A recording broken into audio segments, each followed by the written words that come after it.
Let's read another story from Butterflies and Buttercups.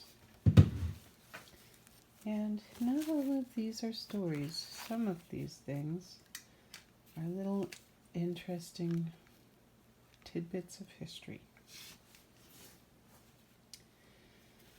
Well, here's a story about Lizette and her Easter lily. An Easter lily is a flower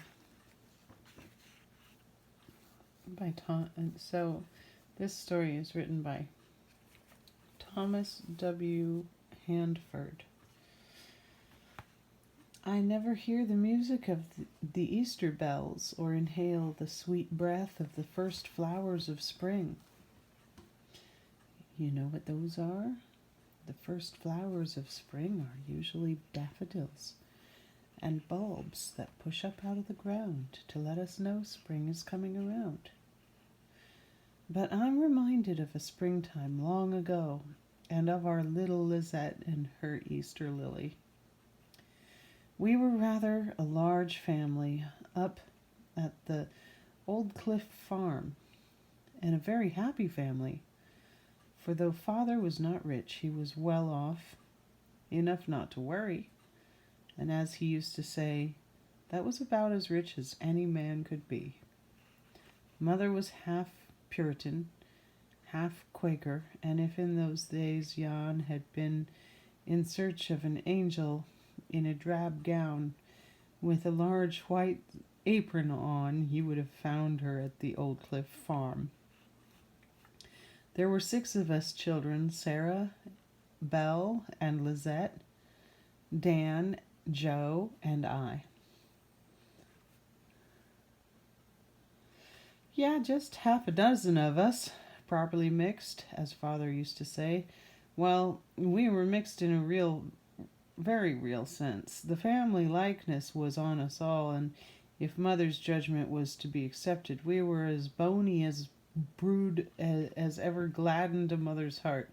Dan was father over again, a born farmer whose whole heart and soul was in the culture of the farm, and we were all proud of him because he took a good deal of the care off father's hands and made the work of the farm as pleasant as a poem. Joe was the youngest of the boys, with laziness and mischief enough for the whole family, but with such a kind heart he was a great favorite with everyone on the farm, down to Nelson, our glorious old watchdog. Sarah was the oldest of the children, and we all had to mind her. She was not the most amiable of girls, and was not quick at making friends. She was blunt and stern and critical, much quicker at seeing faults and exposing them than at discerning excellencies and commending them. Yet the friends she made stuck to her, and she was good to go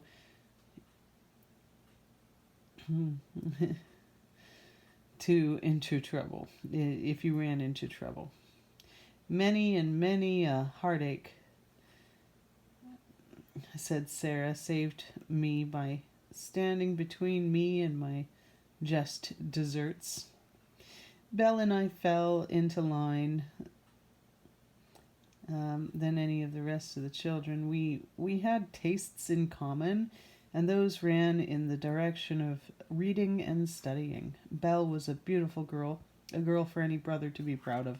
She had a little cast in her eye that I needed to think made her sometimes perfectly charming, especially with the interested in some poem or story.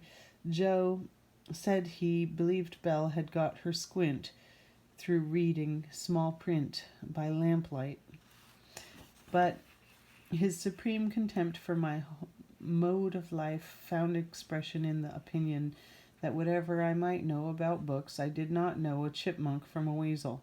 Such ignorance commanded his supreme pity. Last of all comes Lizette, the youngest of all, the pet and joy of the household. I look back through the lights and shadows of 20 years and think of her, merry, buoyant, happy all the time, the queen and sometimes the tyrannical queen of the happy home. A wise man once said that after all, the little children are the leaders of the world, and I can see now, better than I could see then, how unconsciously Lizette led us all in the gentle bands of love. Father was the man who could not be coaxed, and better still, he did not often need coaxing, but sometimes he was a little uh, bilious, and the best man on earth needs coaxing then. When, under these exceptional circumstances, a little coaxing had to be done. We always sent Lizette on the delicate mission, and she never failed. Sometimes Joe would come in with a long face, and in words more forcible than elegant would break forth, "Say, where's Lizette? Sally's in her tantrums again, and just because I wanted her to pick me up a bit of lunch so I might go fishing with Jim Sanders, and she said I was always bothering her, and if I didn't clear out of the kitchen she'd give me a piece of broomstick for lunch. Say, Lizette, why don't you go coax her and let me have some? She'll do anything for you." Well, Lizette would look up at the discernible lad and say, "Poor Joe," and in less time than it takes to tell, she would return with lunch enough to gladden the heart of the hungriest boys. She had a wonderful power. She just could twist Dan around her finger, and Dan was a fellow who was not easy to twist. She could charm Belle from her music, and me from my books, and for father and mother, well, while they loved us all, Lizette sat in the very center of their hearts, and I don't wonder, for she was the child of their old age. One afternoon, early in October 1867, 20 years ago this coming autumn, we ascended to Joe's earnest entreaty, and Belle and Sally and Lizette and I went for an afternoon's nutting in the woods. We made a merry party. I remember as we drove away, Mother giving us strict injunctions to be home early and to be sure and take care of Lizette. It happened in this way. Lizette had not been farther than the dining room since her sickness, and it was her desire that her first journey should be to church and her first communion. It wanted about 2 weeks to Easter, when one morning, standing at her bedroom window, she caught sight of Nelson, the grandest and bravest of dogs, with a coat as black and shiny as a raven's wing. She tapped on the window and called, "Nell, Nell," little thing of what would happen.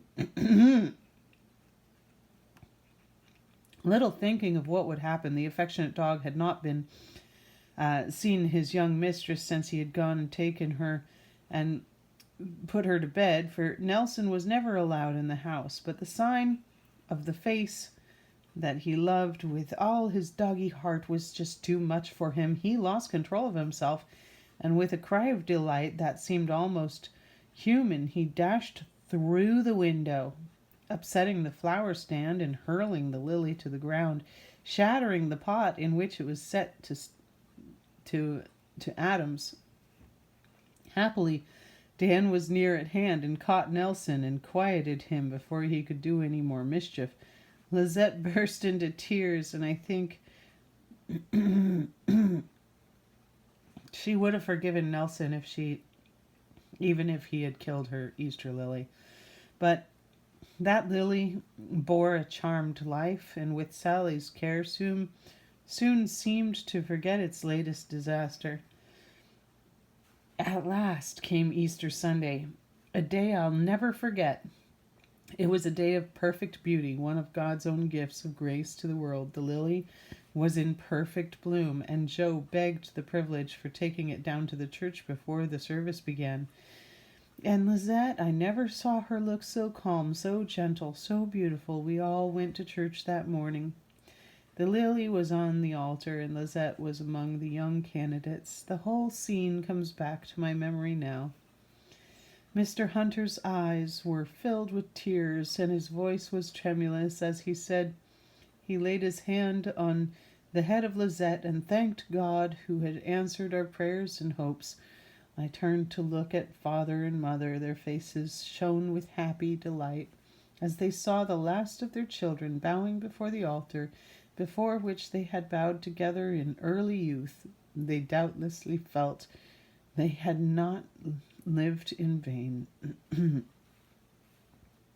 The rest of that Easter day was a time of unutterable peace and delight. The memory of that day had been like a fountain of refreshing water to me through all the years that have intervened. That Easter Sunday of 1868 was the last Easter Sunday we were all together at home. 20 years ago, Father and Mother had long been sleeping in the quiet graveyard at Old Cliff. Dan and Sarah are still at the farm. Well, they remain unmarried. Belle is far away in Florida, the happy wife of one of the noblest men. Joe is a civil engineer, and he's doing well. And I'm still among my books. But Lizette, what of her, you ask? Did she die? Oh dear, no. All the good people don't die young. She is married to a lawyer and is quite a matron now, with a happy little brood of her own. And the reason why my thoughts have returned to that old Easter long, long ago is that I have received the following letter from Lizette's youngest daughter. April 2nd, 1887. Dear Uncle Will, we're all looking for you on Thursday. Next. We do hope nothing will hinder you from coming because, as Ma says, Easter wouldn't be Easter without Uncle Will. Pa will meet the 4 o'clock train. Joe has got a beautiful watch. Ma says he is as mischievous as Uncle Joe used to be when he was a boy. With love, from us all, and kisses. I am, dear Uncle Will, your loving niece, Esther Lizette. So I will bid my work and my books a brief adieu and go once more and see how Lizette and her lilies bloom. Well, that just goes to show some of the things we like as children are also the things we like as adults.